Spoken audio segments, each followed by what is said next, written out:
This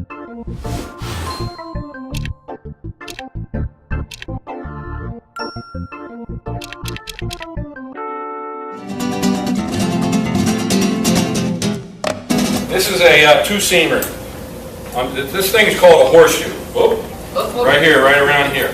This is a two-seamer. A two-seamer is a pitch that when you see the ball sink down a lot, and that's what they use in a two-seamer. It gets more glossy. Or when I was pitching, I could make it go like this. It could rise. If you threw it hard enough, you could get it to rise. That was a two-seamer with the seams. And then a four-seamer is across the seams. This is what they call the horseshoe. So you take your fingers and throw it across the seam right here like this. And a four-seamer is a ball that goes straight. If you're having a little problems with your control and you want to pinpoint it a little better, a four-seamer is where you can hit the corners better and it goes straighter.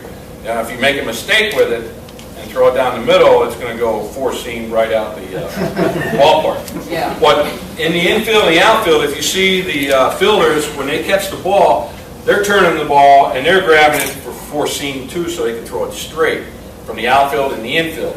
They don't want to throw it this way because if they pick it up and they want to throw it first, the ball could sail on. So that's why if you ever see them, if you pay attention, because it's so quick anyway, get in their glove, they turn the ball and they get it to where it's a four-seam ball so that they can throw it and it goes straight. They don't want the ball to move or sail or anything when they're trying to throw somebody out. So that's what they do. And then this is what a lot of people are throwing nowadays. It's called a fork ball or split finger. They split their fingers and they hold it like this. Okay, and they practice this all the time. They stick their fingers so the fingers stretch out, and the bigger the fingers, the easier it is for these guys to get it in there and throw it like that. Well, it goes almost like a fastball, but when it comes in, it'll drop straight down. And you can throw it pretty hard.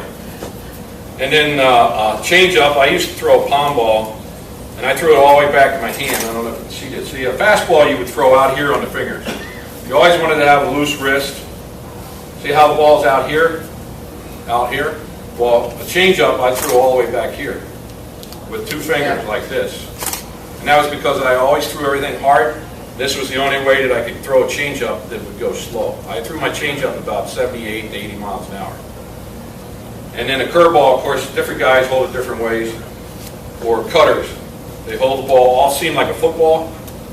That's what they use a cutter. They hold it this way, and all they do, you turn your wrist a little bit, it breaks this much. You turn your wrist this much, it breaks that much. The more you turn your wrist, the more it breaks. And that's a cutter or a slider. And knuckleball, I never threw one of them, but Phil Negro did. So they usually held it like this. Knuckleballers usually manicure their nails real good so that they can get the good grip with and you throw it like this. That's how you throw a knuckleball. Yeah, just like that. Or some guys would throw a ball with their knuckles actually on the ball.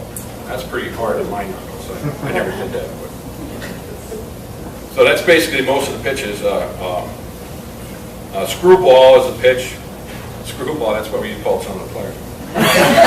Screwball would be a pitch that you would go like this, and you turn. See how my arm would turn? Now that's a lot of stress on your arm, but that would make the ball go in this way. And a left-hander, if you turned it this way, would make it go in that way.